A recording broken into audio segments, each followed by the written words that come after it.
खुशामदीद, आदाब, good morning, अस्सलाम वालेकुम आप सबको हमारी तरफ से। और प्रोग्राम आप देख रहे हैं जी सलाम जे के गुलिस्तान न्यूज़ का मॉर्निंग शो। और आज का मॉर्निंग शो लेकर आपका मेज़बान इशफा गौहर हाजिर खिदमत है। सामीन नाज़रीन, आज अहम तरीन नशरियात में जहाँ जम्मू कश्मीर के हवाले से हम ज़रूर गुफ्तगू करेंगे। कुछ मंसूबे जो हाथ में लिए गए थे पाए तकमील तक क्यों नहीं आ रहे हैं, उस पर गुफ्तगू करेंगे। बिजली की आँख मचोली को लेकर क्या कुछ होने जा रहा है, उस पर आपके साथ बात करेंगे। और कुछ अहम तरीन बातें होंगी जो सियासत से लेकर मौजूदा सूरत हाल के हवाले से अक्कासी करने की कोशिश करेंगे आपके सामने। मुल्की सतह पर क्या कुछ चल रहा है, वज़ीर-ए-आज़म की मसरूफियात किस तरीके से रहेंगी, सरहद पार भी आपको लिए चलेंगे, आप फिर वहाँ से भी खबर बताएंगे कि दुनिया भर के अंदर क्या कुछ चल रहा है। एक एक करके ये सारी खबरें आपके सामने सुबह 10 बजे तक रखने की कोशिश करेंगे। जिस बीच 9:40 पर हस्बे वादा और हस्बे रिवायत आप और हम बात करेंगे, अपनी बात हुकूमत तक पहुंचाने की कोशिश करेंगे। आप कॉल करेंगे 9:40 से 10 बजे तक का वो सिलसिला रहेगा। ये 20 मिनट का वक्त जो है वो हमने सिर्फ फ़ोन कॉल्स के लिए रखा है और ये सिलसिला लगातार जारी रहेगा जी। और जिस तरीके का मोहब्बत और जो फीडबैक आपकी तरफ से उससे हमें हौसला अफजाई हो रही है कि प्रोग्रामों को और बेहतर कैसे बनाया जाए। और ये मोहब्बत और ये प्यार जो है वो लगातार आज भी आप बांटेंगे हमारे साथ। फेसबुक, ट्विटर, इंस्टाग्राम के साथ साथ आप हमारी ऑफिशियल वेबसाइट www.gulistannews.in पर लाइक भी करेंगे, उसको सब्सक्राइब भी करेंगे और उन खबरों को शेयर भी करेंगे। तो फिलहाल बढ़ते हैं जी आगे। और आज सबसे पहले माजी के अंदर क्या कुछ हुआ है, यानी माजी में यादें माजी को ताज़ा करते हुए कि माजी के अंदर आज के दिन क्या कुछ अहम तरीन वाक़ात है। और वो वाक़ात लेकर नई दिल्ली स्टूडियो में मेरे साथ इस वक्त बैठे हैं गौहर कुचे। बहुत शुक्रिया गौहर ज्वाइन करने के लिए। फटाफट से अपडेट कीजिएगा। चलो, बहुत बहुत शुक्रिया इशफाक। तो प्रोग्राम की शुरुआत करें तारीख में आज के दिन के हवाले से, यानी कि आज 27 अक्टूबर। आज के दिन क्या कुछ हुआ है वो हमको बताएंगे। मुल्की सतह पर और आलमी सतह पर क्या कुछ हुआ है। 27 अक्टूबर 1795 में अमेरिका और स्पेन ने तकनीकी माहदे पर दस्तखत किए हैं। और 1811 में आज ही के दिन 27 अक्टूबर सिलाई मशीन के मौजूद आइजक मेरिट सिंगर की पैदाइश हुई है। और आज ही के दिन 27 अक्टूबर 1920 में भारत के 10वें सदर के आर नारायण की पैदाइश हुई है। और आज ही के दिन साल 1952 में मशहूर भजन गुलकारा अनुराधा पौडवाल की पैदाइश हुई है। आज ही के दिन यानी कि 27 अक्टूबर के दिन अनुराधा पौडवाल जो गुलकारा भजन गुलकारा उनकी पैदाइश हुई है। और आज ही के दिन 1978 में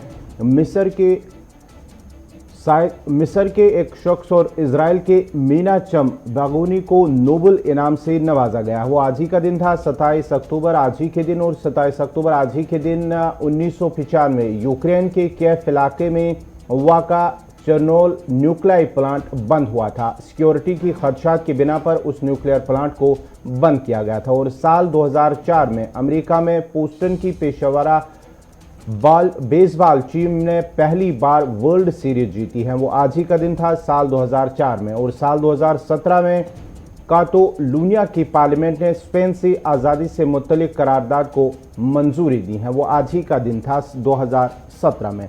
तो ये थी माजी के हवाले से कुछ मालूमात जो हमने आपके सामने रखी है। प्रोग्राम की शुरुआत करते हैं और शुरुआत करेंगे इशफा गौहर। चलिए जी, आज खबरों के सफ़र को जी दिल्ली की खबर से करते हैं क्योंकि जिस पर सबकी नज़र रहेगी। और आज 10:30 बजे पूरी कौमी मीडिया की नज़रें जो है वो ऑनरेबल सुप्रीम कोर्ट पर रहेंगी। और सुप्रीम कोर्ट के अंदर जो नज़र रहेगी वो क्यों रहेगी, क्योंकि जासूसी का मामला वो आज सुप्रीम कोर्ट के अंदर हतमी सुनवाई के लिए चला गया है जी। पेगासस जासूसी मामला जिसके तहत मुल्क भर के कई लोगों की फ़ोन टैपिंग हुई थी।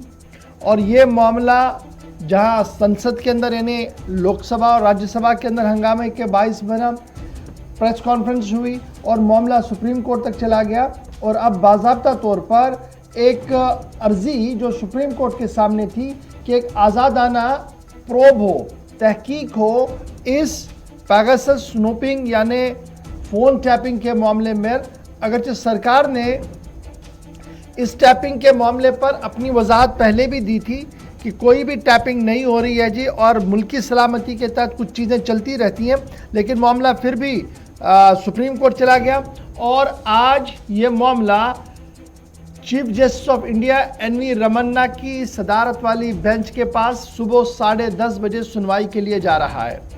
कमोबेश 12 दरख्वास्तें, 12 पिटिशंस हैं, जिनके अंदर एडिटर गिल्ड ऑफ इंडिया और जर्नलिस्ट एन राम है और कुछ और लोग हैं। उन्होंने अलहदा तौर पर ये पिटिशन जो है वो दाखिल की हैं और ये कहा है, अदालत से ये दरख्वास्त की है कि इस इल्लीगल सर्विलेंस की जांच हो और पता लगाया जाए कि किस टेक्निक का इस्तेमाल हुआ है और क्यों यह मामला जो है वो किया गया है।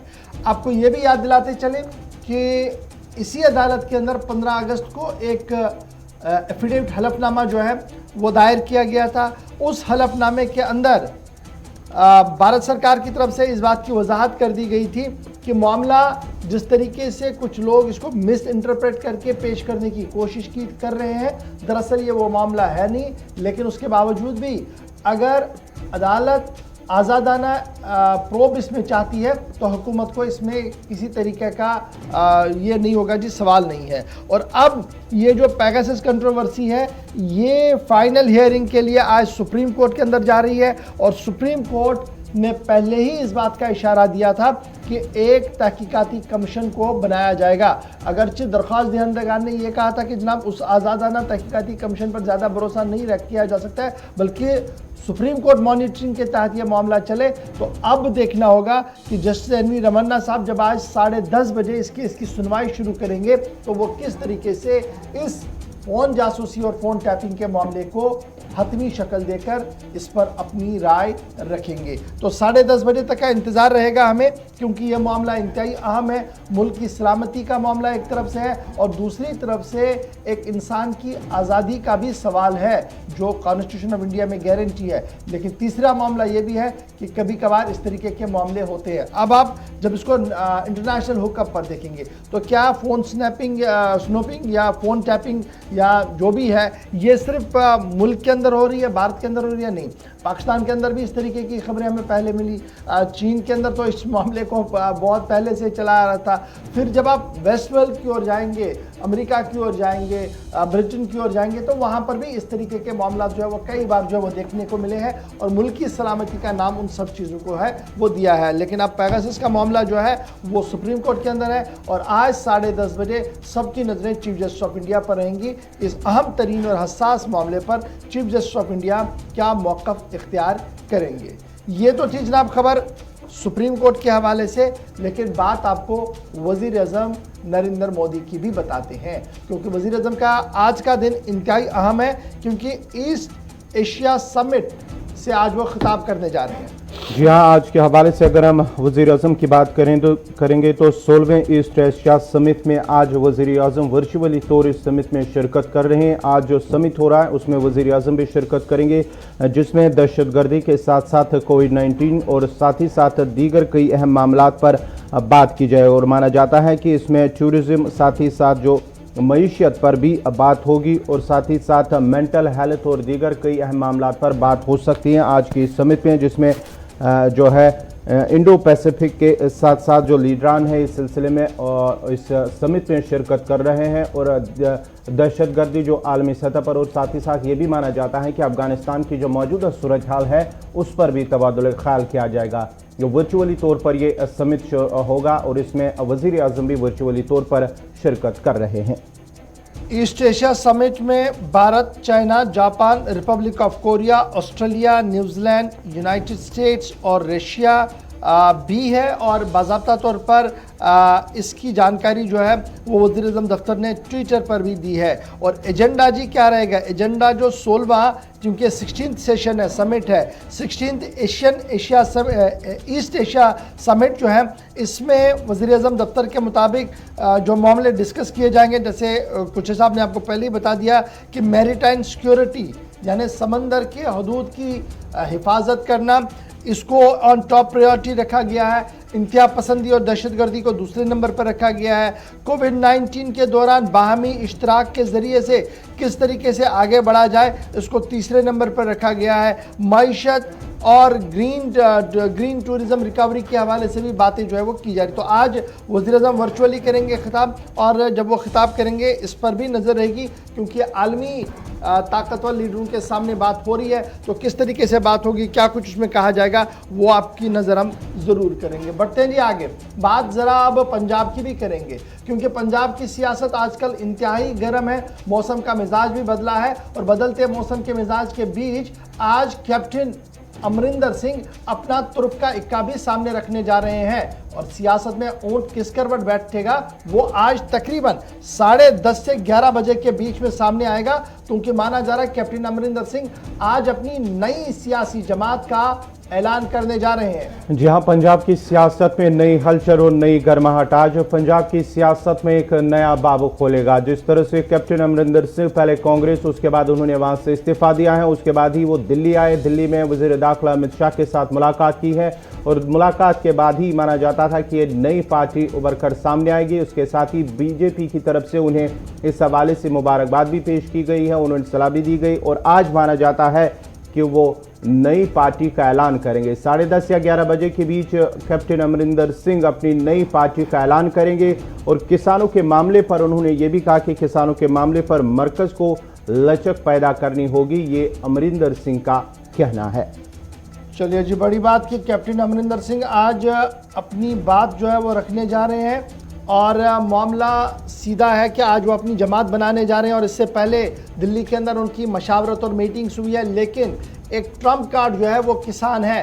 किसान को लेकर आज कैप्टन अमरिंदर क्या कुछ कहने जा रहे हैं, किस तरीके से वो इस इशू को एड्रेस करेंगे। और लगातार वो ये कह रहे हैं कि मरकज़ और किसानों के बीच एक राब्ताकार की हैसियत से वो काम करेंगे, ताकि ये जो तकरीबन 11-11.5 महीने से जो एहतजाज चल रहा है ये थम जाए और किसान वापस अपने इलाकों की ओर जाए। सबसे ज़्यादा किसान पंजाब से सड़क पर है, इसलिए कैप्टन अमरिंदर का आज किसान कार्ड किस तरीके का होगा इस पर सबकी नज़र रहेगी। लेकिन आने वाले दिनों में क्या कांग्रेस के लिए यह बड़ा लॉस है, इस पर भी नज़र रहेगी, क्योंकि कांग्रेस के दिग्गज नेता यानी बड़े नेताओं की तरफ से जो बयान आया है, जो बड़े लीडरों की तरफ से बयान आया है, उसमें उन्होंने साफ कर दिया है कि अमरिंदर अकेले ही बाहर हैं, बाकी सारी पार्टी इस वक्त सिद्धू के साथ है। अब कौन बैटिंग करेगा और कौन आज बॉलिंग करेगा उसके लिए थोड़ा सा इंतजार करना होगा, क्योंकि दोनों बड़े नेता हैं।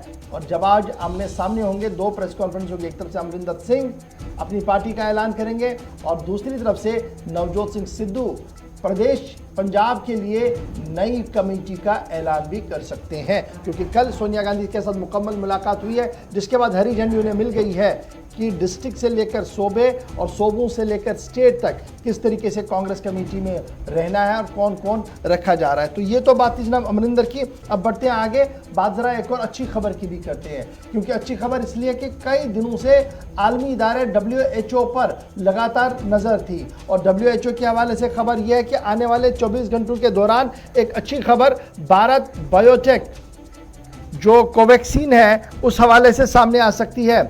हैदराबाद बेस्ड भारत बायोटेक की तरफ से WHO के सामने तमाम तर शवाहिद और तमाम तर वो सारे डॉक्यूमेंट्स रख दिए हैं, जिन डॉक्यूमेंट्स को 27 सितंबर को WHO की तरफ से मांगा गया था। अब कोवैक्सीन जो है ये WHO में इसलिए गया है ताकि इमरजेंसी यूज़ के लिए इसको लिस्ट किया जाए, EUL के लिए उसे लिस्ट किया जाए, यानी इमरजेंसी यूज लिस्टिंग लिस्ट में कोवैक्स का भी नाम आ जाए। इस सिलसिले में भारत बायोटेक लगातार जो है वो काम कर रहा है और उम्मीद लगाई जा रही है कि आने वाले 2 या 2.5 घंटों के दौरान पूरी पिक्चर जो है वो क्लियर हो जाएगी। वर्ल्ड हेल्थ ऑर्गेनाइजेशन ने दुनिया भर के अंदर जो रिसर्च चल रहे हैं उस पर गहरी नज़र रखी है और इमरजेंसी यूज लिस्टिंग के लिस्ट में सिर्फ चंद नाम ही आए हैं, जो तकरीबन 6 या 7 है। और ये लिस्ट में आने का नाम का मतलब ये है कि जनाब आप इस इंजेक्शन को वर्ल्ड वाइड यूज कर सकते हैं और ये काबिल भरोसा है। जिस तरीके से कोविशील्ड है उसको दुनिया भर के अंदर अब माना जा रहा है, प्रोफाइजर है दुनिया भर के अंदर माना जा रहा है और इस तरीके से दीगर है। जो 6 ऑलरेडी आए थे, अगर ये आता है तो ये दूसरा होगा भारत की तरफ से और 7वां उस लिस्ट के अंदर होगा जो अक़वाम मुत्तहिदा की हेल्थ कमेटी की तरफ से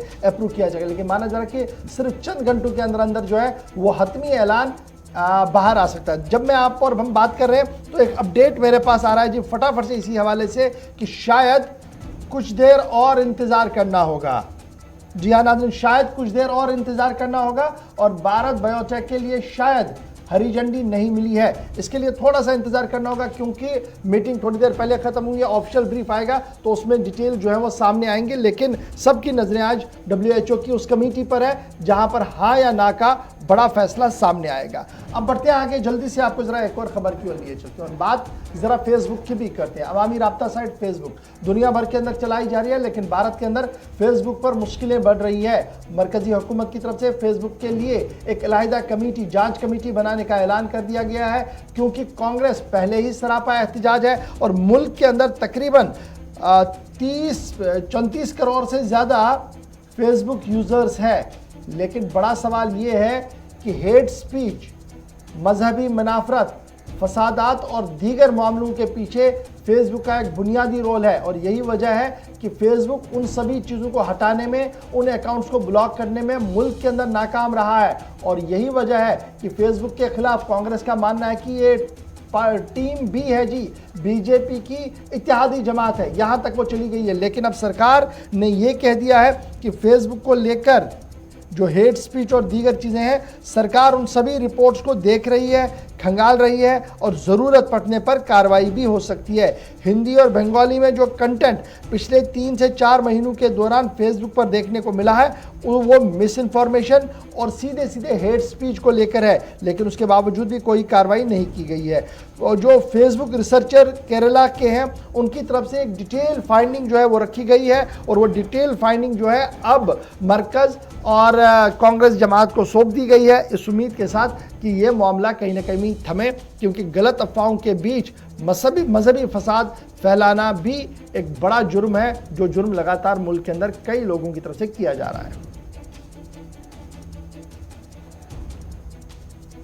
तो चलिए, ये थी फेसबुक के हवाले से बात। अब ज़रा जम्मू कश्मीर का भी रुख करते हैं। जी हाँ, जम्मू कश्मीर के हवाले से भी हदबंदी, जिस तरह से हदबंदी की अगर हम बात करेंगे तो जम्मू कश्मीर में हदबंदी पे काम चल रहा है और इस सिलसिले में माना जाता है कि हुकूमत ने कमीशन को मुकर्ररा मुद्दत के अंदर काम करने को मुकम्मल करने की हिदायत दी है और मार्च 2022 से पहले रिपोर्ट को मंजराम पर रखा जाएगा। हदबंदी कमीशन जम्मू कश्मीर के लिए 7 नए असम्बली हलकों की निशानदेही कर रहा है। इसको काम सौंपा गया और लगातार इस पे काम भी हो रहा है। इससे पहले भी जो जम्मू कश्मीर इलेक्शन कमिश्नर है के शर्मा, उनकी जानिब से कहा गया है कि मार्च तक हदबंदी कमीशन जो है हदबंदी अपनी ये रिपोर्ट ये मुकम्मल करेगा। इस सिलसिले में जो भी मालूमात थी, उन्होंने पहले ही जब दौरा किया जम्मू कश्मीर का तो मालूमात फराम की DC से और साथ ही साथ उस पर काम चल रहा है। मज़ीद जो है अगर उसमें कोई मालूमात की ज़रूरत होगी तो उस पर भी काम किया जाएगा, लेकिन जो माना जाता है कि मार्च तक वो इससे मुकम्मल किया जाएगा और मार्च 2022 तक रिपोर्ट को मंजराम पर रखा जाएगा। दाखिला वजीर अमित शाह के जम्मू कश्मीर के दौरे के दौरान भी इस बात का इशारा दिया गया था कि मार्च 2000 से पहले, यानी जो सेट टारगेट हदबंदी कमीशन को दिया गया था, उसी टारगेट के अंदर रिपोर्ट जो है वो सामने आएगी। और इस वक्त की बड़ी खबर जो दिल्ली से डेवलप हो रही है वो ये है कि सरकार की तरफ से कमीशन को ये कह दिया गया कि मार्च 2022 से पहले जो डेडलाइन है, इसी डेडलाइन के तहत आपने काम अपना मुकम्मल करना होगा, क्योंकि 1 साल पहले चला गया, 1 साल का और इन्हें एक्सटेंशन मिला है, कुछ काम हुआ है, कुछ बाकी है और उस कुछ काम को करने के लिए जो थोड़ा बहुत काम बचा है उसको मार्च 2022 से पहले मुकम्मल करने के लिए मरकजी हुकूमत की तरफ से अलर्ट जो है वो दे दिया गया है हदबंदी कमीशन को। और यह भी साफ कर दिया गया है कि कोई भी फर्दर एक्सटेंशन जो है कमीशन को नहीं मिलेगा, क्योंकि कमीशन को बराबर 6 मार्च 2022 से पहले अपनी तमाम तर रिपोर्ट हुकूमत और अवाम के सामने रखनी होगी।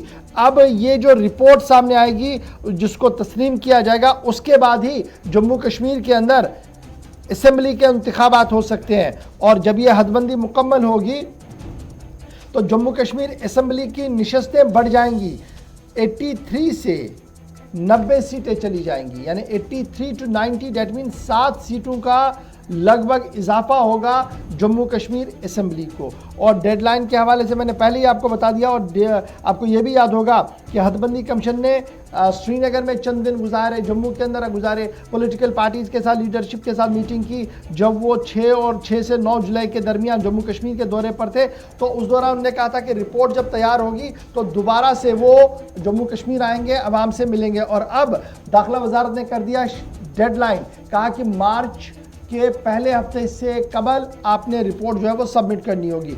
24 सीटें जो जम्मू कश्मीर असेंबली की वैकेंट रहेंगी, उसमें लगातार वो वैकेंटी रहेंगी, इस तरीके की बात जो है वो कही जा रही है, क्योंकि पाकिस्तान ज़ेर इंतज़ाम POJK का जो इलाका है वो इस हदबंदी कमीशन के दायरे में नहीं है, इसलिए ये सीटें जो 24 वैकेंट रखी गई हैं इन्हें वैकेंटी रखने की बात कही गई है। अर्थवाइल स्टेट जो हमारा जम्मू कश्मीर का था, कुल मिलाकर 111 सीटें थी, जिनमें 24 रिजर्व थी और इलेक्शन 87 सीटों पर 87 सीट्स पर हुआ करता था। और जब यूनियन टेरिटरी अलहदा बनी जो लद्दाख, तो 4 सीटें यहाँ से हटी और 83 सीटें चली गई और 83 पर अब नई 7 सीटें जो है वो लगानी है और इस सिलसिले में अब लगभग काम जो है वो मुकम्मल हो चुका है और माना जा रहा है कि मार्च 2022 के बाद कोई भी फर्दर एक्सटेंशन हदबंदी कमीशन को नहीं मिलेगा। और साफ कर दिया वजारत दाखिला ने कि मार्च 2022 से पहले रिपोर्ट को मंजर आम पर रखेंगे, क्योंकि दाखिला वजीर ने गुज़श्ता दिनों 2 बार इस बात का खुलासा किया है कि चुनाव हो जाएंगे, लेकिन उसकी शर्त अव्वल है हदबंदी, यानी जब तक हदबंदी मुकम्मल नहीं होगी चुनाव होंगे नहीं। और जम्मू कश्मीर के अंदर चुनाव कराना वक्त की अहम तरीन ज़रूरत है और इसीलिए फ़िलहाल हदबंदी के हवाले से जो खबर है वो ये है कि हदबंदी कमीशन के लिए कोई एक्सटेंशन नहीं होगा और मार्च से पहले यानी जो डेडलाइन मार्च की है उससे पहले रिपोर्ट मंजर आम पर आ सकती है। छोटे से ब्रेक के लिए जी यहाँ पर रुक रहे हैं, ब्रेक के उस पार आएंगे तो बिजली की आंख मचोली आपको बताएंगे, NIA की छापामार कार्रवाइयाँ हो रही हैं और फिर एक उस एक्शन प्लान की बात करेंगे जो एक्शन प्लान वादी कश्मीर के लिए बहुत ज़्यादा ज़रूरी था, लेकिन न जाने क्यों अफसरशाही की नज़र हो गया है। सब कुछ बताएंगे आपको छोटे से ब्रेक के फौरन बाद।